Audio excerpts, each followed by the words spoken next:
Bueno, continuamos. Ahora vamos a platicar de los mecanismos de transferencia de calor. Básicamente hay tres mecanismos. La conducción, que es la transferencia de energía de las partículas más energéticas de una sustancia hacia las adyacentes. Puede ser de la misma sustancia, que sean menos energéticas. Acuérdense que, por ejemplo, vimos que la temperatura está asociada al movimiento, vibración, movimiento de partículas. Entonces, en este caso, la conducción pues, básicamente va a ser esa transferencia de movimiento de partículas. Por ejemplo, la conducción es restringida en el interior de un material sólido. Aunque puede ocurrir tanto en materiales sólidos como en líquidos y gases.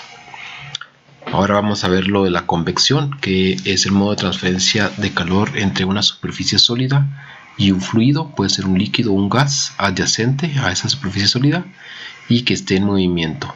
Básicamente aquí vamos a tener una combinación de lo que es un proceso de conducción, de transferencia de calor desde el sólido hacia los átomos o moléculas que estén de líquido o gas que choquen con él.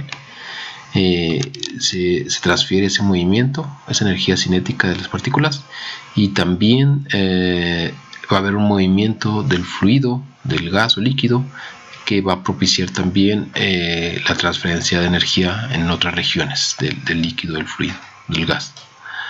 Y el otro mecanismo es la radiación, que es la energía emitida por la materia en forma de ondas electromagnéticas o fotones como resultado de cambios en las configuraciones electrónicas de los átomos o moléculas. En este caso, pues aquí no necesita tener una zona de contacto, incluso por ejemplo puede haber un vacío, como ocurre con el Sol y la Tierra. El Sol, que está a una temperatura diferente a la superficie de la Tierra, entonces va a haber una conducción por radiación, una transferencia de calor por radiación.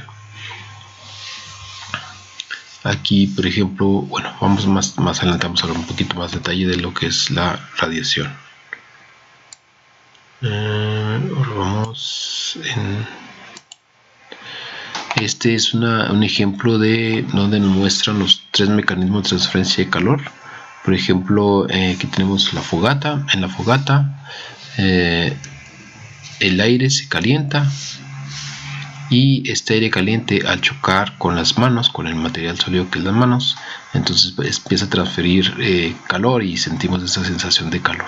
Por otro lado, si ponemos por ejemplo una barra especial de un material que sí sea conductor, porque hay materiales que no conducen también el calor, pero por ejemplo una barra de metal, esta barra de metal se va a calentar y este calor va a ir transfiriéndose hacia el otro extremo de la barra. Y por otro lado también podemos poner las manos y a una cierta distancia, y únicamente con la radiación de la fogata podemos calentarnos la mano.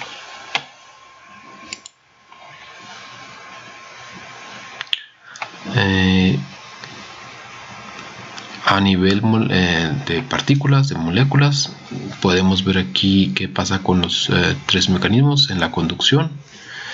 Que como se menciona puede estar en sólidos, líquidos o gases. Prácticamente la transferencia de calor se lleva a cabo por la colisión de moléculas y la difusión molecular, es decir que especialmente en líquidos y sólidos hablamos de que las partículas empiezan a trasladarse y llevan esa cantidad de energía, ese movimiento extra que proporciona la transferencia de calor hacia otras regiones.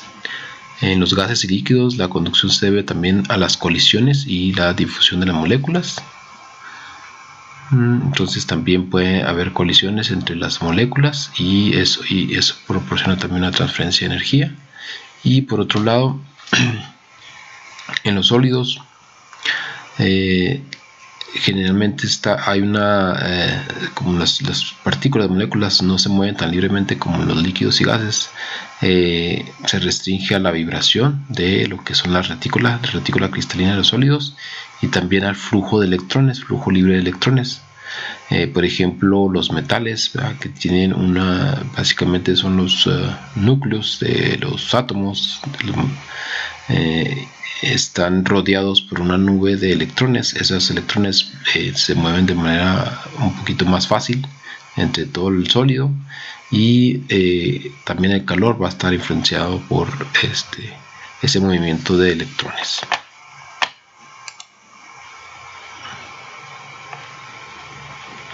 Ahora, la conducción de calor, que también podemos establecer como una rapidez o razón de conducción de calor a través del medio, con una cierta configuración geométrica. Generalmente tomamos en cuenta el espesor y el área de ese material. En este caso podemos determinar el flujo de calor. Acuérdense que la Q es calor, pero si ponemos el punto arriba viene siendo una tasa de transferencia de calor, es decir, en unidades de energía sobre unidades de tiempo, y está dada por esta fórmula, donde dice que la tasa de transferencia de calor es igual a la conductividad térmica por el área por el gradiente de temperaturas desde donde se esté transfiriendo el calor hacia el otro extremo, y por el espesor en donde se está llevando a cabo toda la transferencia de calor.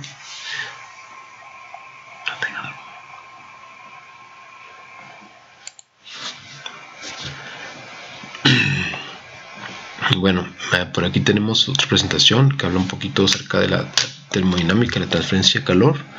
Un poco las diferencias. Básicamente estos tres mecanismos lo vemos en la transferencia de calor más que en termodinámica. Termodinámica trata de estados en equilibrio y de los cambios que desde un estado de equilibrio hacia otro. Entonces aquí manejamos muchas propiedades de lo que es un estado, que más adelante vamos a explicar un poquito más de esto. Por otra parte, la transferencia de calor se ocupa de los sistemas en los que falta el equilibrio térmico y por lo tanto existe un fenómeno de no equilibrio.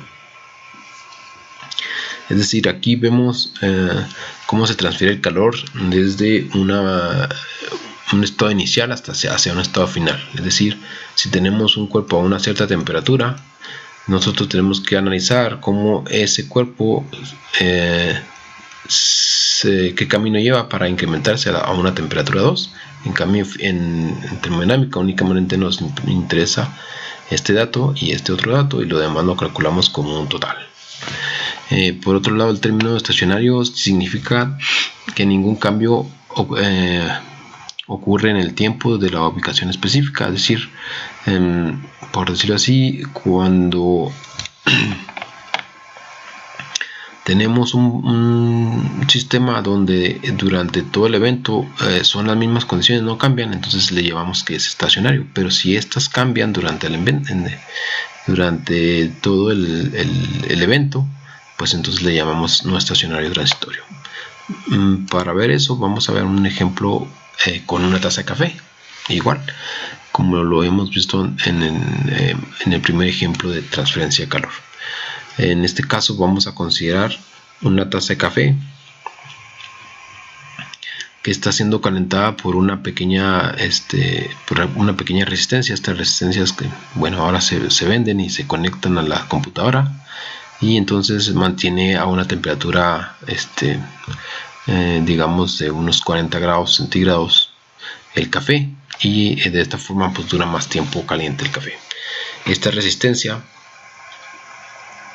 lo que va a pasar es que se va a calentar, va a incrementar su temperatura por la energía eléctrica que esté fluyendo por ahí, y nosotros a poner arriba la taza, arriba de esta resistencia, entonces vamos a estar transfiriendo calor desde la resistencia hacia el café, hacia el interior de la taza. En este caso vamos a utilizaríamos la fórmula, y básicamente lo que necesitamos es el gradiente de temperaturas. Por ejemplo, si suponemos que la superficie que está entre la resistencia y la taza de café sería 60 grados, y la superficie en el interior de la taza de café serían de 40 grados Celsius. Entonces esto azul representa el café, esta ventanita es lo que vemos aquí. Entonces tenemos estas dos temperaturas, tenemos un espesor que es aproximadamente 5 milímetros, es decir 0.005 metros, y podríamos también considerar el área de transferencia, o sea, básicamente la base de la taza, que serían, en este caso suponemos son 25 centímetros cuadrados. Entonces, este ejemplo es un estadio estacionario, por lo que es relativamente más sencillo de calcular. Estacionario decimos porque por ejemplo, si consideramos que hacemos el proceso o el evento que dure 2 minutos, pero en esos 2 minutos el café mantiene su temperatura de 40 grados centígrados y la resistencia siempre se mantiene a unos 60 grados Celsius o centígrados, entonces no cambian las condiciones, es decir, así como iniciamos el experimento y lo terminamos, son las mismas condiciones.